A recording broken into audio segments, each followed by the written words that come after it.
कवठेमंकाळ तालुक्यातील कुकटोळी इथं ऊसाच्या शेतात गांजाची लागवड केल्याचा प्रकार शनिवारी उघडकीस आला। या प्रकरणी पोलीस निरीक्षक ज्योतिराम पाटील यांच्यासह पोलीस पथकाने ऊसाच्या शेतात छापा टाकून 3,36,000 रुपये किमतीचा गांजा जप्त केला। पोलिसांनी सुदाम गुंडा निकम राहणार कुकटोळी याला अटक केली। त्याला न्यायालयासमोर उभे केले असता 4 दिवस पोलीस कोठडीत ठेवण्याचा आदेश दिला। कुकटोळी गावापासून 2 किलोमीटर अंतरावर सुदाम यांच्या शेतात वस्ती आहे। वस्तीलगत घराच्या बाजूला ऊसाची शेती आहे। ऊसाच्या शेतीत मध्यभागात गांजाची लागवड केली होती।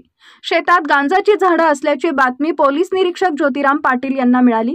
या माहितीच्या आधारे पोलीस पथकाने तात्काळ घटनास्थळी छापा टाकला असता शेतात 4 फुटा इतक्या उंचीची गांजाची 8 झाडे पोलीस पथकास निदर्शनास आली।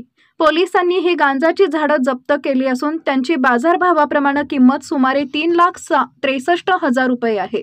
निकम यांच्यावर गुंगीकारक औषधे द्रव्य अधिनियमाखाली गुन्हा दाखल केला। ही कारवाई पोलीस निरीक्षक ज्योतिराम पाटील यांच्या मार्गदर्शनाखाली सहाय्यक पोलीस निरीक्षक दत्तात्रय कोळेकर, अमोल शिवशरण, पोलीस उपनिरीक्षक विनायक मसाळे, वैभव पाटील, रवींद्र भापकर, सहाय्यक पोलीस उपनिरीक्षक सुभाष पडळकर यांनी केली आहे।